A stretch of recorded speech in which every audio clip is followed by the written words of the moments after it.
Debré. Jean-Luc Debré, puis Anne Niva. Il y a une nouvelle génération.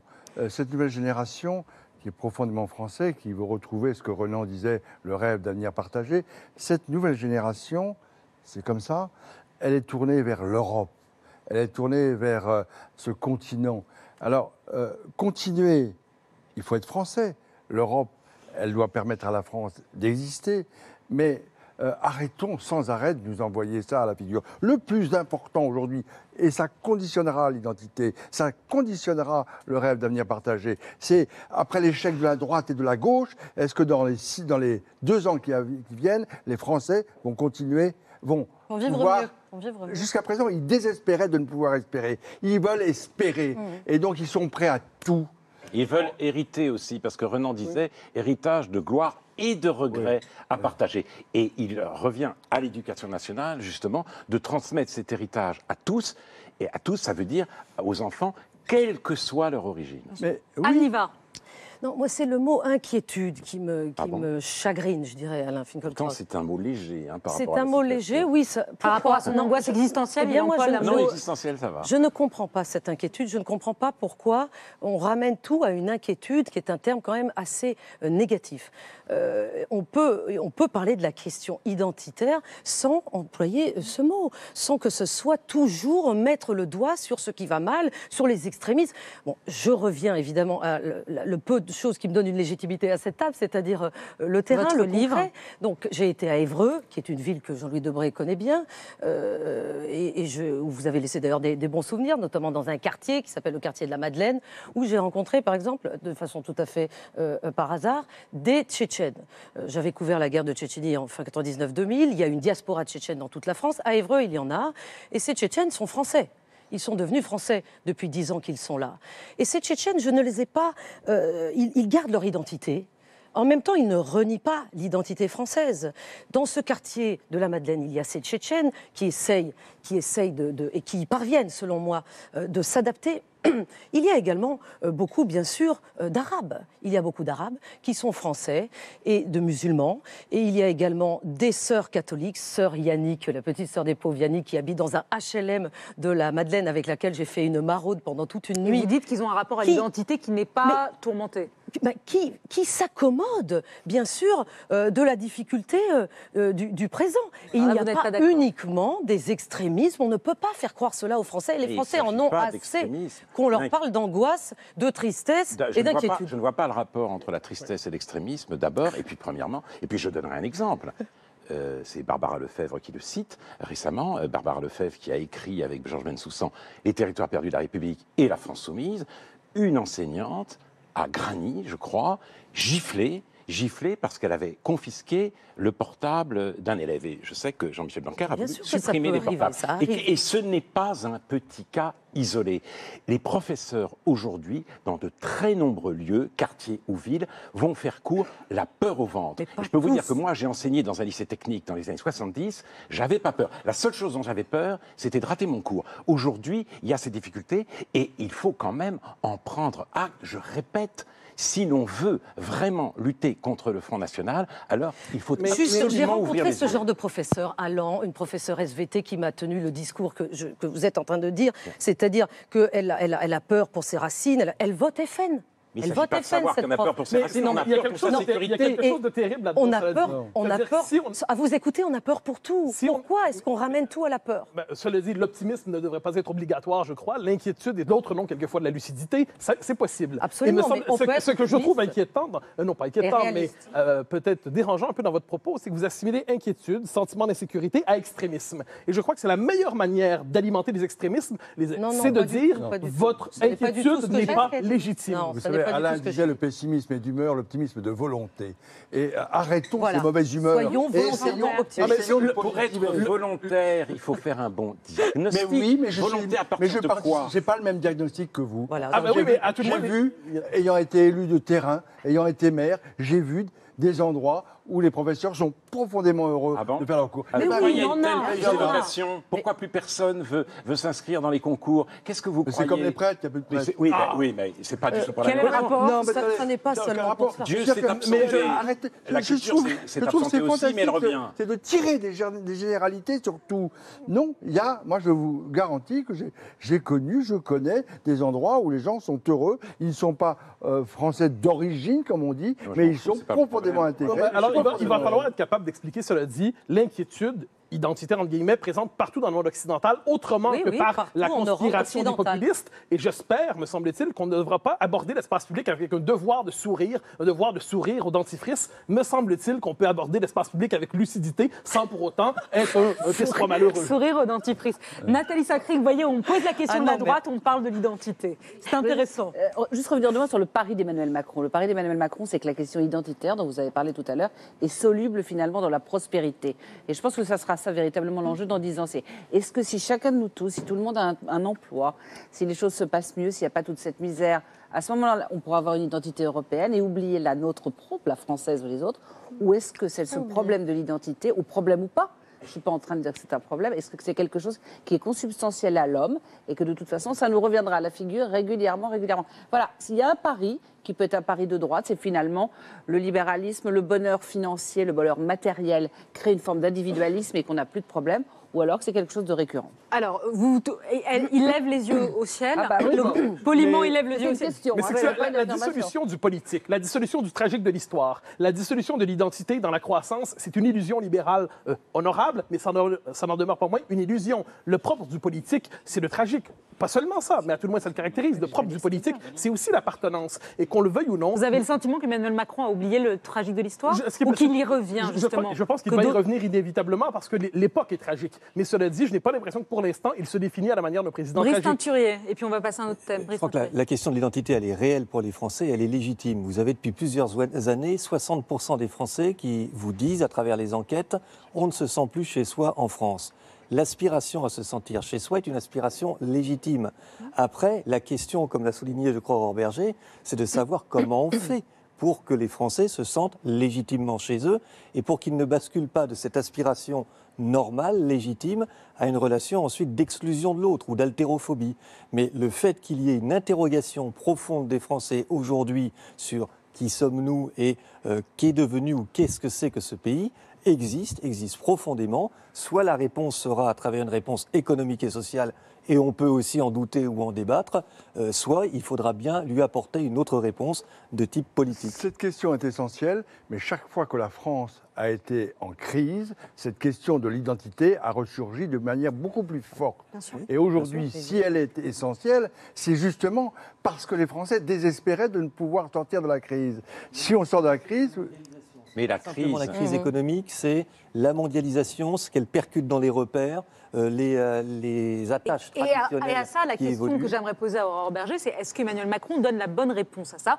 Ou est-ce qu'on l'accuse, on lui reproche souvent de ne parler qu'à une certaine France, à une France mondialisée, urbaine, qui parle 3 langues, qui est à l'aise avec la mondialisation, et de ne pas parler à l'autre France qui, du coup peut-être se sent un petit peu perdue dans son identité? Il y a 2 éléments de réponse. Le premier, c'est les résultats de la présidentielle. On pourra en reparler peut-être avec Brice Teinturier. C'est beaucoup plus contrasté que ça. On a donné l'impression que Emmanuel Macron, c'était le candidat des villes et des gens qui allaient bien. C'est pas vrai. Quand vous regardez les résultats qu'il fait, c'est beaucoup plus partagé, notamment dans les villes moyennes qu'Aniva est allé Montluçon, par rencontrer. exemple. Il fait Ex-ville d'excellents communiste. scores dans des Il est villes. arrivé Il premier. n'y a pas que, il y a aussi le périurbain, etc. Donc déjà, ça veut dire que la volonté de renouvellement, l'adhésion aussi au discours politique qu'il a porté a été beaucoup plus partagée par les Français que la réduction qu'on voudrait en faire. Ensuite, par rapport à son pari, je ne pense pas qu'il parie, je suis même certaine qu'il ne parie pas sur la dissolution de ce qu'est la France et de notre identité. Bien au contraire. Il fait en effet, par contre, des paris qui sont des paris économiques parce qu'on a une urgence qui est celle du chômage de masse, qui est celle de l'incapacité qu'on a à recréer de l'emploi, l'incapacité qu'on avait à attirer des capitaux. Ça ne veut pas dire qu'on dissout pour autant ce qu'on est. Le discours de la Sorbonne qu'il fait sur la question européenne, justement, il place au cœur de ce discours la question de la souveraineté. Et cette question-là, elle est essentielle et justement pour ne pas abolir ce qui fait notre identité. Alors, d'un mot, et après je voudrais passer au dernier thème. D'un mot, je crois que l'illusion de Macron, c'est de croire que l'économie décide de l'essentiel. Il prend des mesures, il fait des réformes économiques et sociales qui vont peut-être dans le bon sens. Je ne suis peut-être pas tout à fait compétent pour en juger. Mais quand il dit que c'est la société statutaire sans perspective de mobilité qui crée du désespoir social, et c'est sur ce désespoir que vient fleurir le communautarisme, il se trompe. Si crise il y a, elle n'est pas seulement économique, elle est aussi civilisationnelle, et elle touche en effet tous les pays européens, et à mon avis, il va à un moment donné y être confronté. Alors vous parlez de crise civilisationnelle, on va parler d'autre chose. Dans quelques instants, vous allez entendre Marlène Schiappa parler de combat culturel. Alors, vous levez les yeux au ciel. On parle évidemment de la libération de la parole des femmes, ou dois-je dire l'explosion de la parole des femmes depuis 2 semaines. C'est hallucinant ce qui se passe sur les réseaux sociaux, dans les articles après le scandale Weinstein. On va écouter Marlène Schiappa et vous allez nous dire ce que vous en pensez. C'est un combat culturel que de ne rien laisser passer. Moi, je suis frappée par le fait que tout le monde semble dire on savait d'une manière ou d'une autre, on avait des doutes et on n'intervenait pas. Je pense que c'est vraiment à toute la société et aux témoins d'intervenir et d'alerter sur ces sujets. C'est un combat culturel. Effectivement, il ne faut rien laisser passer, jamais. Et c'est pour ça que je monte au front à chaque fois. Et ce combat... Vous comprenez, Alain Finkielkraut, question au philosophe, que c'est un combat culturel de défendre, de laisser les femmes parler ? C'est un combat culturel que de laisser les femmes parler, mais pas à travers le hashtag balance ton porc. Alors évidemment, c'est moi qui vais le critiquer, je suis un homme, donc je suis un gros porc. Bon, eh bien, je ne pense pas, je vais essayer de parler quand même. Et ce que je constate, c'est qu'un certain nombre de féministes ont un haut le cœur. Notamment, d'ailleurs, je crois, Laura Adler à votre micro. Parce que les féministes, elles pensent le féminisme comme un grand mouvement d'émancipation, et qu'il débouche, ce mouvement d'émancipation, sur un appel à la délation généralisée, cela les désole. Et je vois aussi... J'entends ce que vous dites sur Balance ton porc, Alain Finkielkraut, mais je vous pose la question sur un état de fait, c'est-à-dire l'explosion de la parole des femmes, vous répondez immédiatement sur Balance ton porc. Est-ce que vous a explosé où, la parole des femmes, sinon sur Balance ton porc? Mais non, à l'origine, c'était des actrices qui ont accusé Harvey Weinstein. Qui a accusé Harvey Weinstein, un producteur américain. Et c'est un producteur américain à Hollywood. C'est pas des actrices qui ont accusé, et c'est pas des femmes qui ont dit, comme j'ai entendu une psychiatre le dire, que la France était une culture du viol qui imprègne l'inconscient collectif. Une fois que vous avez dit ça... Pardon, je comprends pas. Est-ce que c'est bien quand même que ce scandale soit révélé ou non? Ce scandale, c'est très bien qu'il soit révélé, qu'il prenne une dimension planétaire, ça me paraît un peu disproportionné. Et surtout, quand j'entends dire...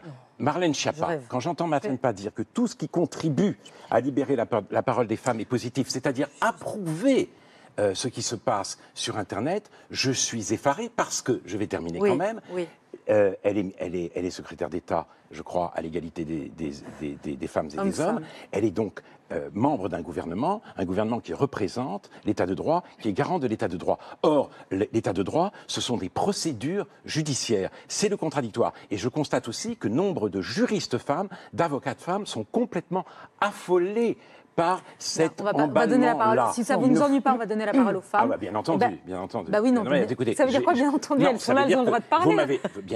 Elles l'ont eu, je crois, aujourd'hui. Et moi aussi, je l'ai eu. Je voulais simplement aller jusqu'au bout de ce que j'avais à dire. Et maintenant, je me tais. Anne y va, puis Aurore Berger. Je crois qu'il n'y a pas une téléspectatrice qui nous écoute ce soir, même une femme en général, en France ou ailleurs, qui n'ait une histoire à raconter sur du harcèlement ou sur du sexisme ordinaire. Ça, je pense que c'est arrivé à tout le monde. À moi, il y a quelques semaines, d'une façon, dans une émission télévisuelle, ce qui a montré, avant d'ailleurs l'éclatement du scandale, ce qui a montré que dès qu'une femme ose dire quelque chose qui répond finalement à ces hommes qui l'ont attaqué, entre guillemets, que ce soit verbalement ou que ce soit... Et c'est... À mon niveau, c'est anecdotique, mais quand c'est un harcèlement sexuel, ça va beaucoup plus loin et c'est très grave. Mais effectivement, dès que les femmes répondent, on les traite de tous les noms. Alors, vous dites le hashtag balance ton porc. Effectivement, ça n'est peut-être pas le meilleur des hashtags, on est d'accord, mais il vaut mieux ce hashtag que rien d'autre. Et puis, il vaut mieux ce hashtag que rien d'autre, absolument. Parce qu'il faut que les femmes parlent, il faut que... et moi, je pense que justement...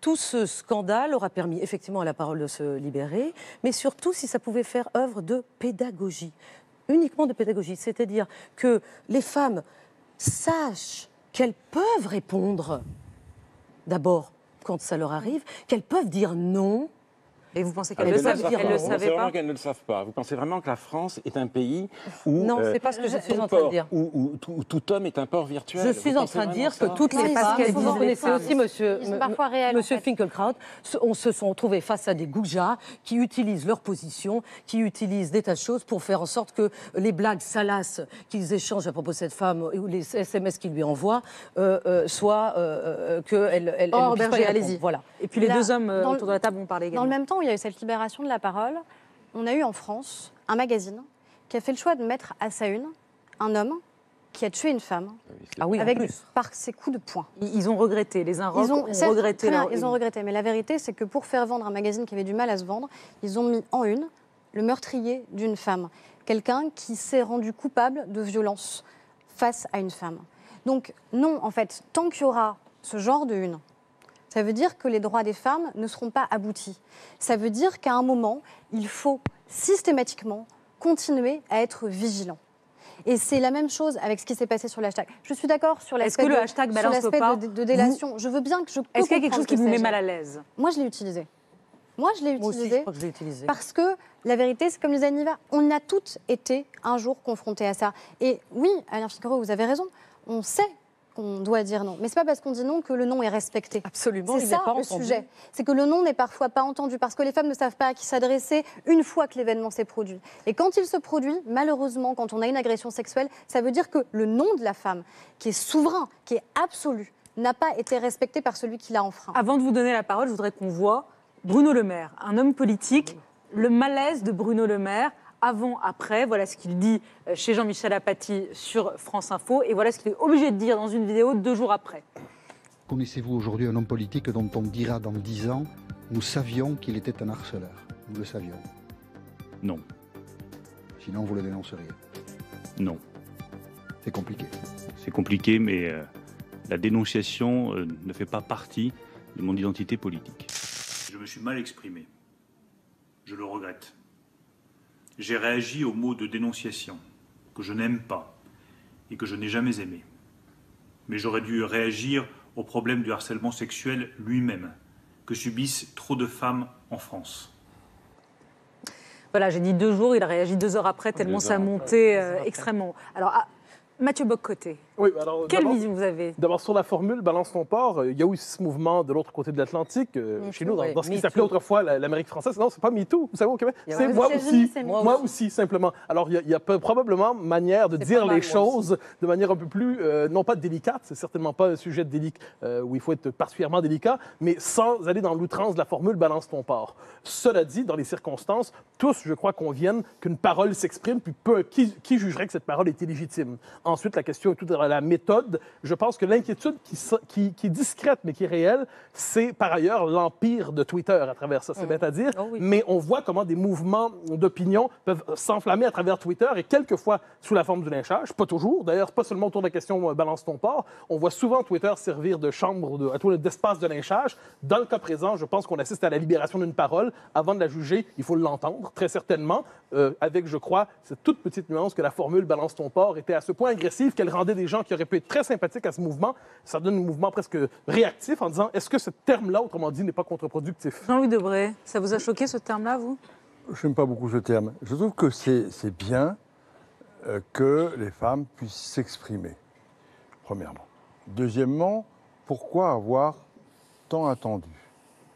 Troisièmement, il y a une autre façon aussi. Vous pouvez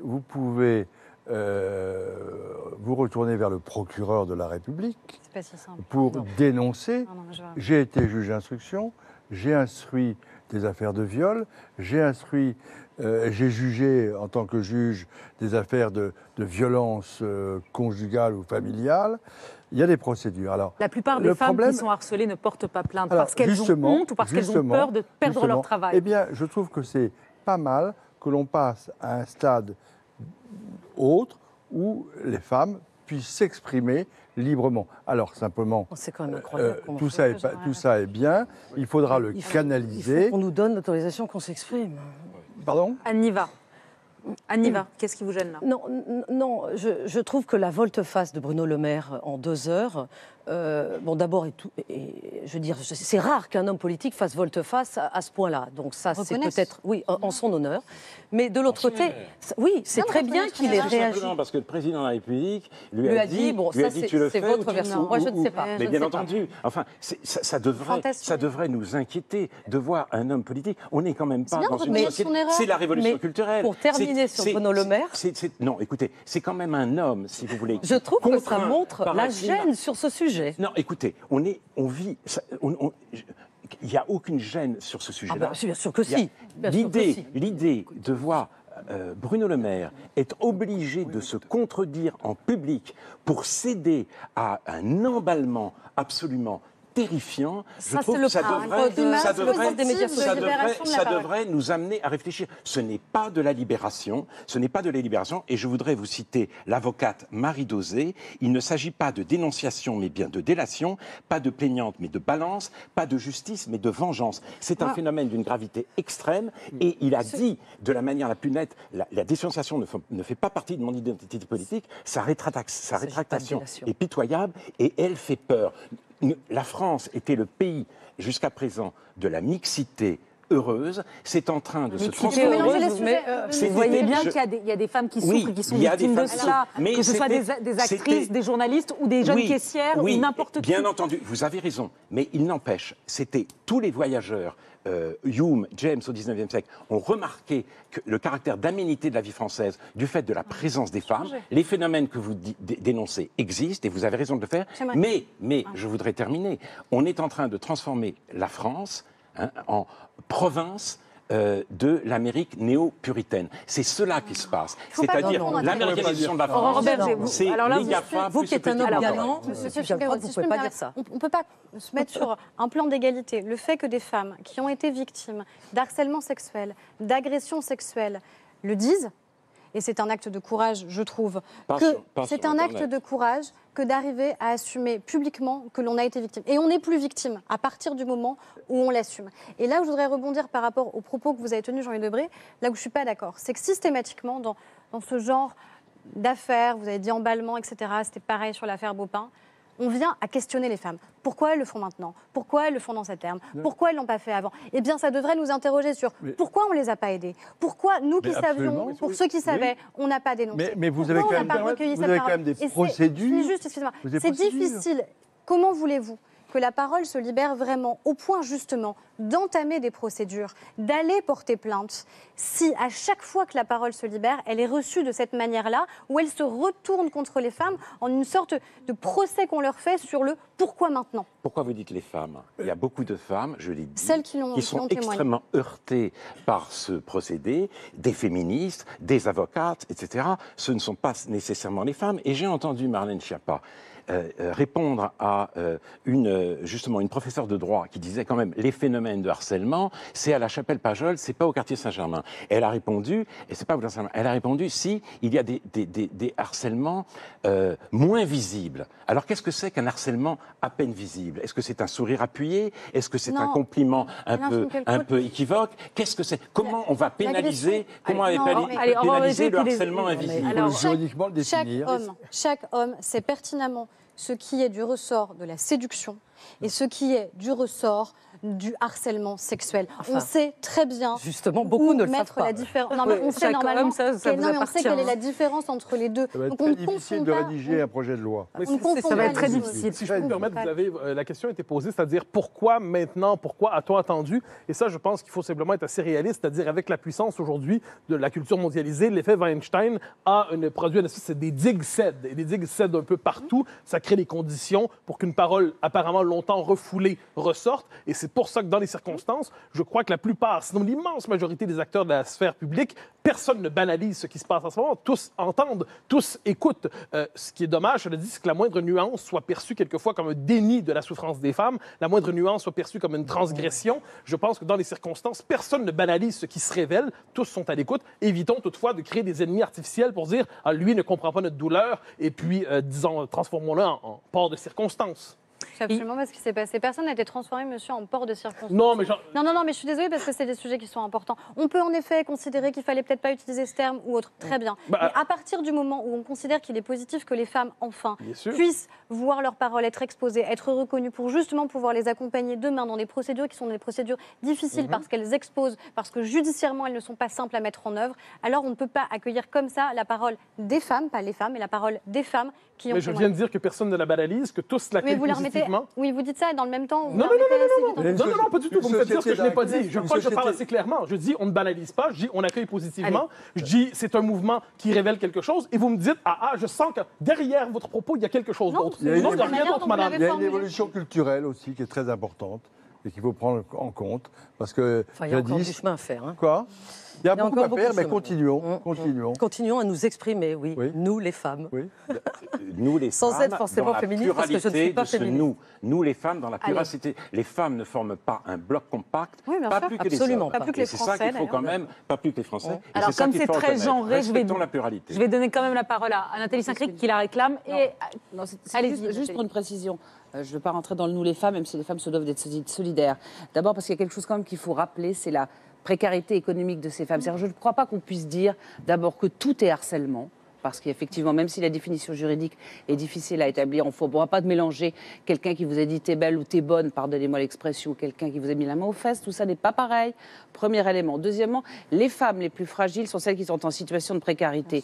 Nous, on est journalistes, on est femmes politiques, on est actrices. Je ne dis pas qu'on n'a pas souffert de ce genre de choses. Je dis simplement, pour reprendre une expression fameuse, qu'on est première de cordée et qu'on doit aider celles qui sont caissières, précaires, qui élèvent 3 gosses et qui ont leur patron ou leur contremaître qui leur met la main aux fesses, ou les petites gamines qui sont stagiaires, c'est des gens qui ont besoin de ça pour manger et non pas pour continuer leur carrière. Donc on se doit, nous, d'être absolument intransigeantes, de ne pas tout mélanger et d'aider surtout celles qui souffrent et qui, au finish, puisque c'est un problème pas purement, mais notamment économique. Voilà, je pense qu'il y a quelques années, je ne suis pas sur les problèmes des violences conjugales, un certain nombre de femmes ont parlé. Parce que pendant longtemps, on ne parlait pas des violences conjugales, c'était normal. Maintenant, c'est devenu quelque chose qui est réprimé et qui est sanctionné. Eh bien, que ce harcèlement, ce que je veux simplement, c'est que dans le projet de loi, on définisse juridiquement les éléments constitutifs de l'infraction de harcèlement. Je vous souhaite bien du plaisir pour le définir. Et à ce moment-là, on aura fait un progrès. Allez, je vais donner à Brice Teinturier, à un homme, le mot de la fin. Ce que je trouve particulièrement intéressant, c'est aussi que ces questions-là passionnent beaucoup plus les Français que les questions politiques traditionnelles. Et qu'on voit bien qu'on a appuyé là sur quelque chose qui était immensément ressenti dans la société. Après, on peut discuter de la forme, etc. Mais ça a renvoyé à quelque chose de ressenti tant par les femmes que par une bonne partie des hommes aussi, qu'il y avait là un problème à traiter. Et ce qui est finalement terrible, c'est qu'il ait fallu passer effectivement par des femmes du haut, entre guillemets, pour qu'on assiste à ce phénomène. Merci. Merci à tous les 5 d'avoir participé à ce débat. Merci François Langlais, Nathalie Saint-Cric et Brice Teinturier. C'est la fin de cette émission. Merci à Alix Bouillaguet et à Michel Dumoret qui l'ont préparé, à Didier Frely qui l'a réalisé, à Jean-Louis Gaudin pour l'édition. Merci à Patrick Ponce pour la production. Merci à vous de nous avoir suivis. On se retrouve le mois prochain. C'est Jean-Luc Mélenchon qui sera l'invité de l'émission politique. Très belle soirée à vous tous et vive la politique.